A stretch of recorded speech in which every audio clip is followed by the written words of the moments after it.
saludo para todas las personas que están presentes, lo mismo para quienes observan este video, un saludo muy especial.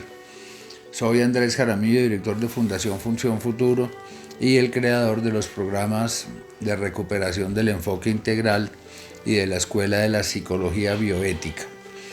Hoy vamos a hablar sobre lo que son los desórdenes mentales o las enfermedades mentales que hacen parte del eje 1.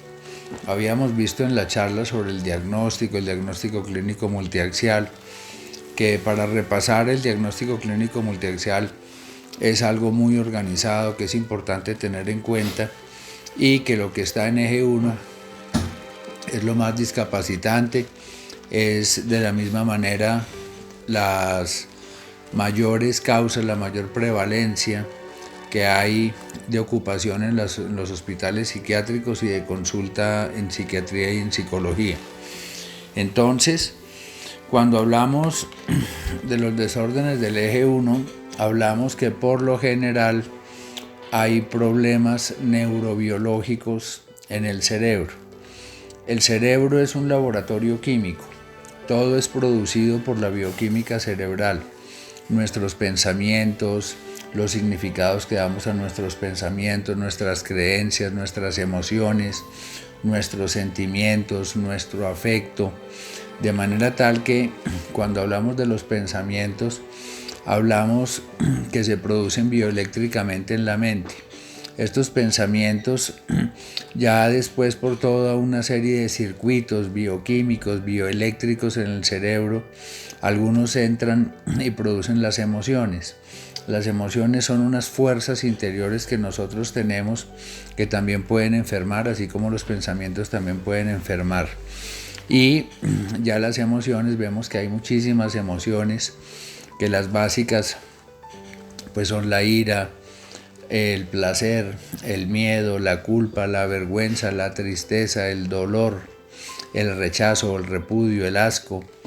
Y cuando estas emociones se enferman, básicamente estamos hablando de los desórdenes de ansiedad.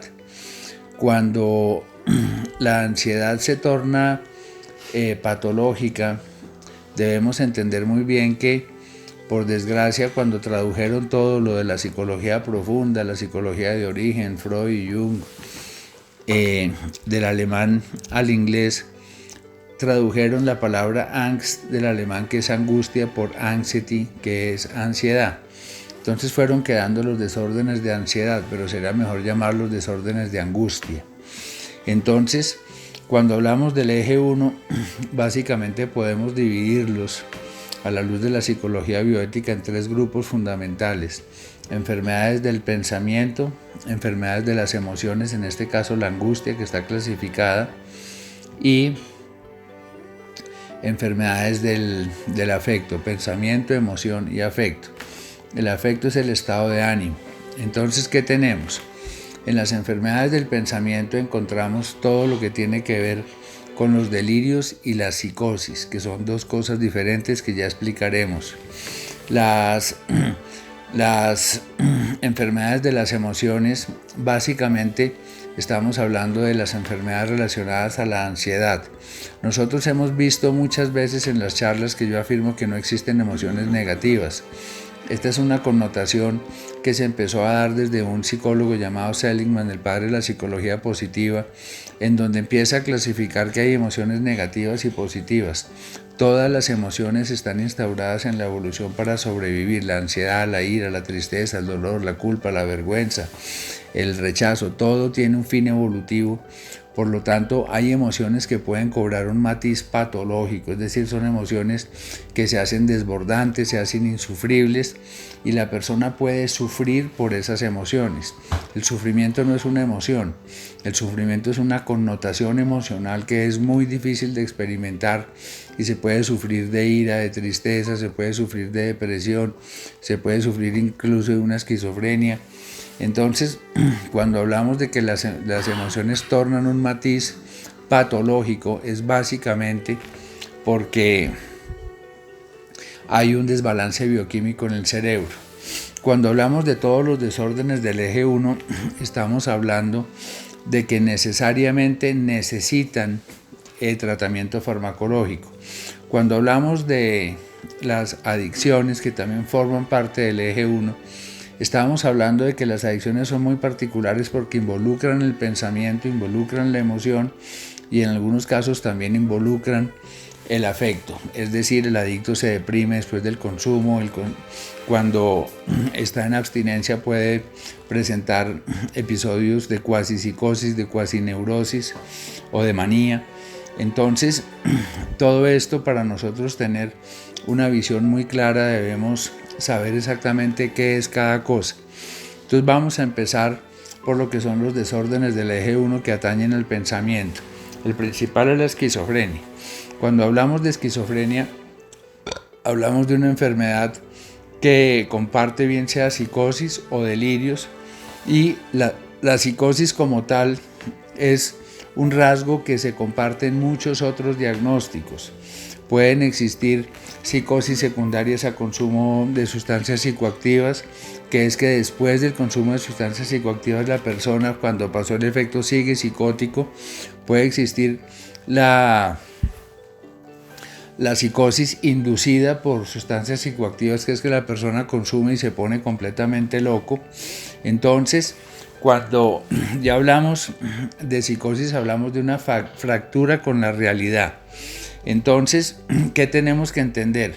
Que cuando ya hay psicosis, bien pueden haber delirios o alucinaciones. Entonces, ambos grupos, tanto el delirio como las alucinaciones, forman parte de la psicosis. Aquí está la psicosis, aquí las alucinaciones y los delirios. ¿Qué es una alucinación? Una alucinación es ver cosas que no están, oír cosas que no son inexistentes, oler cosas, gustar cosas, tocar cosas que pueden estar calientes y se sienten frías.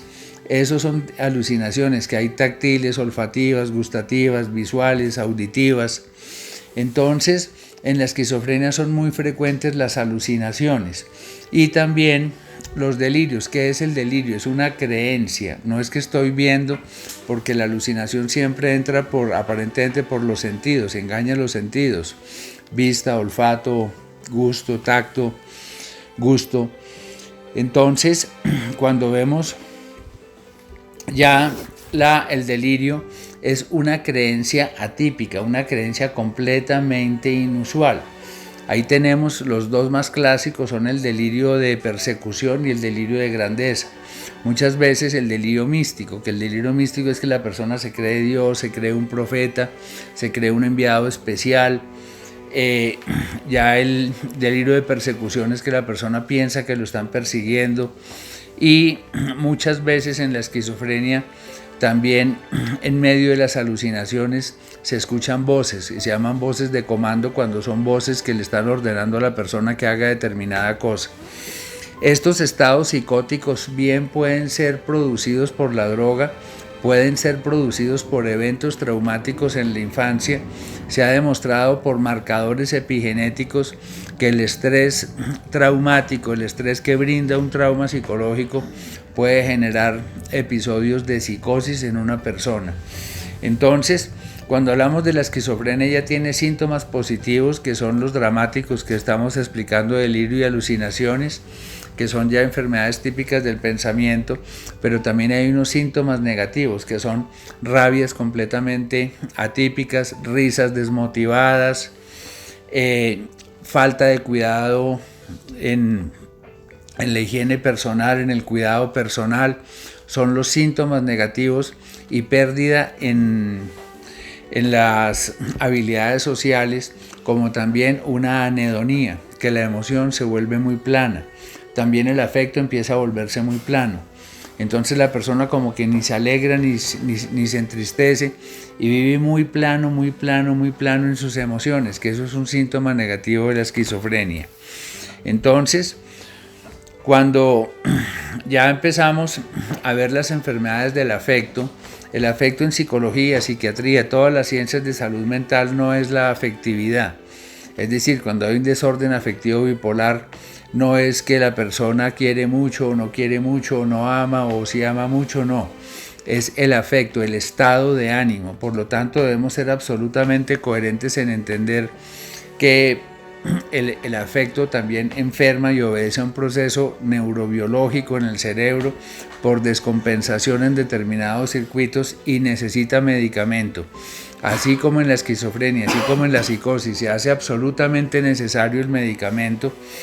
En las enfermedades del afecto también. Las enfermedades del afecto se dividen básicamente en dos grupos fundamentales, la bipolaridad y la depresión. Entonces, cuando hablamos de la bipolaridad, antiguamente se llamaba el trastorno maníaco depresivo, hoy en día se llama trastorno afectivo bipolar.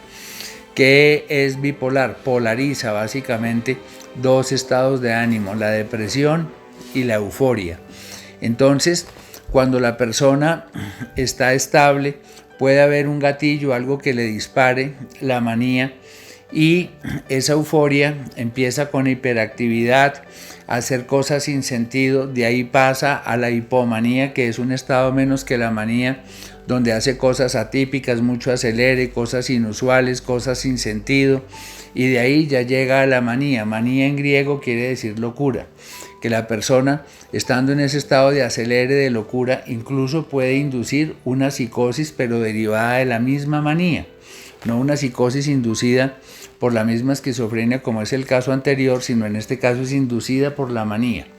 Entonces ya cuando va hacia abajo va en todo un curso que es invertido, así como hacia arriba va hacia la euforia, la hipertimia, la hipomanía, la manía, hacia abajo va hacia la hipotimia, que es un ánimo muy bajo, de ahí a la distimia, que ya es un estado antes de la depresión, y de ahí sigue a la depresión, y ya por último cae la persona en depresión mayor.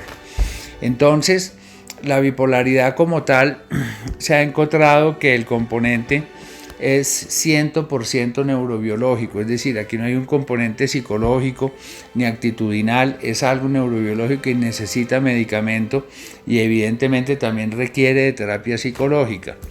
Entonces, cuando estamos hablando de la bipolaridad, realmente debemos entender de que con un buen tratamiento existe un tercer estado, ¿sí? No únicamente porque eso nos tiende a confundir, entender de que si una persona es bipolar o está arriba o está abajo o está polarizado, también puede estar en un punto medio, que eso se llama eutimia.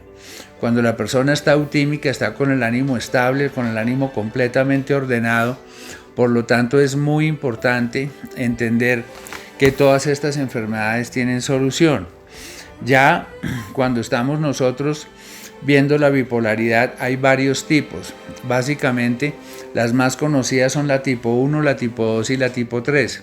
La bipolaridad tipo 1 es la más dramática porque los estados de ánimo son muy exacerbados hacia la manía, es decir, es una pura manía que muchas veces viene cruzada con la psicosis. Y hacia abajo la depresión es profunda. En la tipo 2 la depresión no es tan profunda y no sube nunca a estados de manía sino de hipomanía.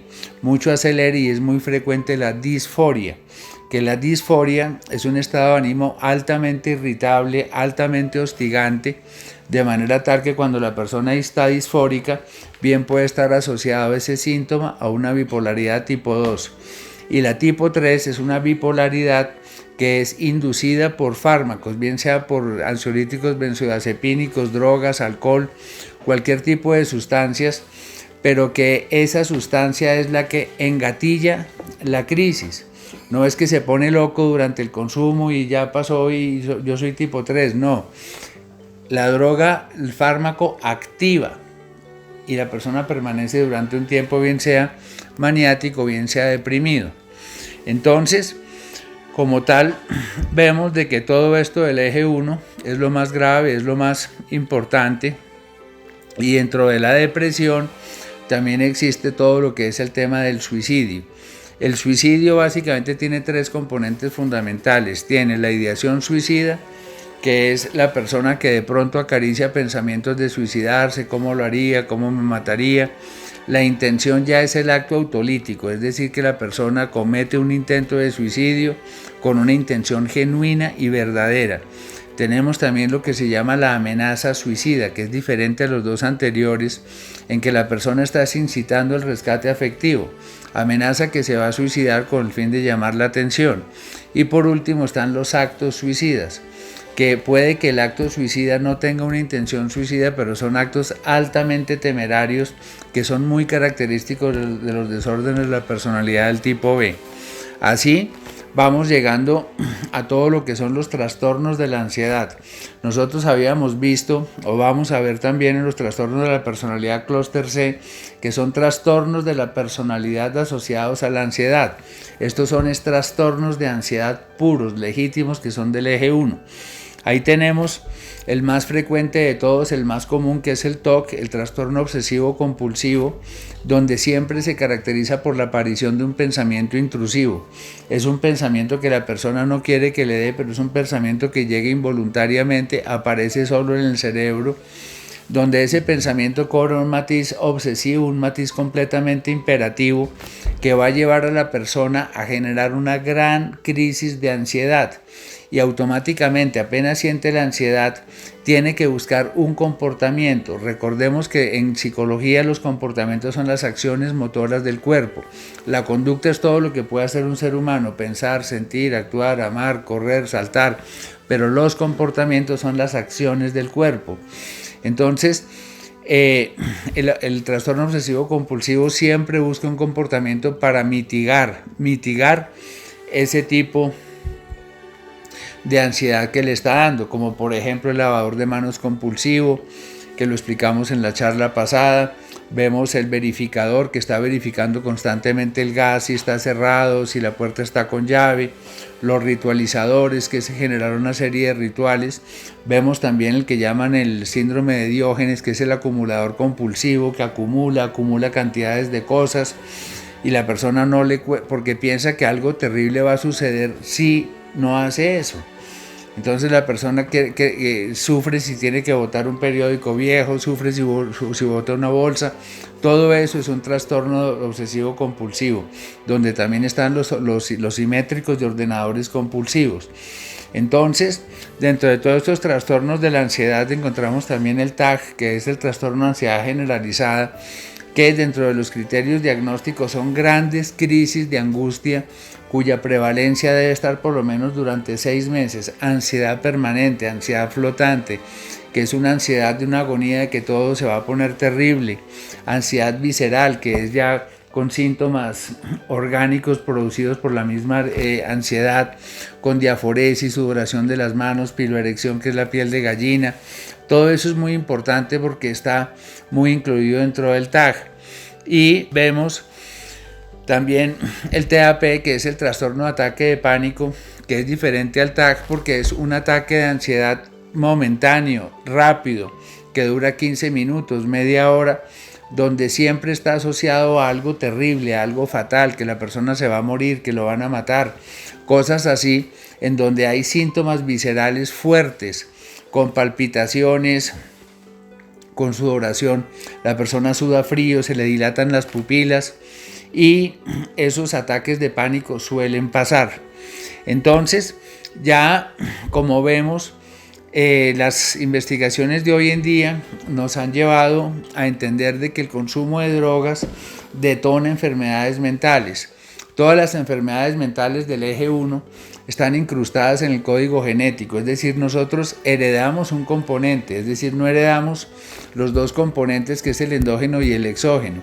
Para detonar una enfermedad mental hay que tener la sensibilidad genética para desarrollarla, y las situaciones de entorno, las experiencias vivenciales van a ser las que terminen de activarla. En este caso, las drogas terminan siendo los gatillos, lo que detonan muchas enfermedades mentales como esquizofrenia, donde ya cuando hay una esquizofrenia y una adicción se llama una patología dual. Al igual que si hay una bipolaridad y una adicción se llama patología dual, como también con los trastornos de ansiedad se llama una patología dual. Las investigaciones han llevado a la conclusión ya de que la marihuana es altamente prodrómica a psicosis. Las marihuanas de hoy en día son altamente nocivas, malignas para el cerebro, donde van a desarrollar psicosis y muy probablemente esquizofrenia. Entonces, ya por ejemplo con lo de la depresión y los trastornos de ansiedad, han sido ya cientos de casos documentados de que drogas en altas dosis y en cerebros sensibles, como el éxtasis y todas las feniletilaminas, es decir, el tusibi, el éxtasis, el flaca, todas estas feniletilaminas van a detonar trastornos de ansiedad secundarios al consumo de sustancias psicoactivas. Eso ya está visto. Obviamente, con un buen tratamiento todas las cosas tienen solución, pero debemos ser absolutamente coherentes con lo que sucede. Dentro del eje 1 también encontramos el trastorno de déficit de atención e hiperactividad. Básicamente, la persona con un TDAH es una persona que le cuesta focalizar su atención. Si nosotros visualizamos un poco la atención como es, las unidades de atención se deben focalizar, la intencionalidad de la persona, en términos de Brentano también se debe focalizar, pero el pensamiento se va hacia otro lado, ¿sí? Entonces, podemos decir de que es que la persona no tiene la capacidad de focalizar la atención y se distrae muy fácilmente desde sus propios estímulos internos o los estímulos externos. Y va asociado de una hiperactividad, una hiperquinesis. La persona se está moviendo de un lado para el otro, de un lado para el otro, y son tratamientos que también necesitan de tratamiento farmacológico, tratamiento psicológico. También se llama patología dual cuando hay una adicción y un TDAH. Y por último estamos viendo el trastorno esquizoafectivo de la personalidad. Ha sido uno de los menos entendidos. Es un desorden que comparte síntomas de la esquizofrenia como el delirio, como en algunos casos las alucinaciones, con síntomas de la bipolaridad. Entonces, cuando estamos viendo el trastorno esquizoafectivo, es un trastorno denso porque comparte depresión, manía, psicosis o delirio, y es de los de más difícil tratamiento. Incluso pues también se dan los casos de la patología dual de consumo de sustancias psicoactivas con los problemas del eje 1. Entonces, ya dentro de la frontera, dentro del eje 1 y el eje 2, encontramos una serie de trastornos que estamos citando únicamente los más prevalentes, los más frecuentes, los que hemos visto pues en el ejercicio de tantos años de trabajo, y encontramos también 3 trastornos de ansiedad que están completamente documentados y son importantes dentro del tratamiento de las adicciones, que es el trastorno somatoforme, donde la persona forma el síntoma. Hemos tenido casos de personas que han venido aquí después de haber estado donde cientos de especialistas, que el corazón, que los pulmones, y forma el síntoma. Pero lo que realmente tienen de fondo es un desorden psiquiátrico, porque somato quiere decir síntoma y formar es forma, ¿no? Entonces forma el síntoma desde su propia mente. Vemos el trastorno de estrés postraumático, es un trastorno muy frecuente, mucho más frecuente de lo que nosotros estamos pensando. Este tipo de trastorno se genera por un marcador epigenético, que ya se ha demostrado cómo los eventos traumáticos alteran los marcadores genéticos dentro del ADN mitocondrial que tienen las neuronas y hace que ellas tengan variaciones, ¿sí? Es decir, que si una persona tiene una genética de nacimiento y algo muy traumático lo altera, esa mecánica cerebral se va a alterar por el estrés postraumático. Entonces, este estrés postraumático siempre depende de los hechos y de la vulneración que haya sido víctima la persona versus la vulnerabilidad. Hay personas poco vulnerables, pero hay personas que les generó un estrés postraumático, un matoneo porque se burlaron en el colegio. A otras personas las han violado en su juventud y no han sentido la carga postraumática, porque todo depende de la vulnerabilidad de la persona. Y por último vemos también muy asociado a todos estos desórdenes la hipocondría, que es la persona que se sugestiona que se va a enfermar. Entonces empieza a sufrir por las enfermedades, empieza a desorganizarse de una manera increíble dentro de su propia anatomía emocional porque sufre. Dentro de todas estas enfermedades vemos que la persona sufre son altamente discapacitantes, son enfermedades que si no se les pone la atención, si la persona no ocupa con toda su responsabilidad en la resolución de los síntomas, son enfermedades progresivas, son enfermedades altamente discapacitantes y muchas de ellas son degenerativas, es decir, que cada vez los síntomas son de más difícil tratamiento. Por ello, la responsabilidad es absoluta en la identificación de síntomas, en la aceptación de la enfermedad y de hecho en la resolución de la misma. Muchísimas gracias, les habló Andrés Jaramillo.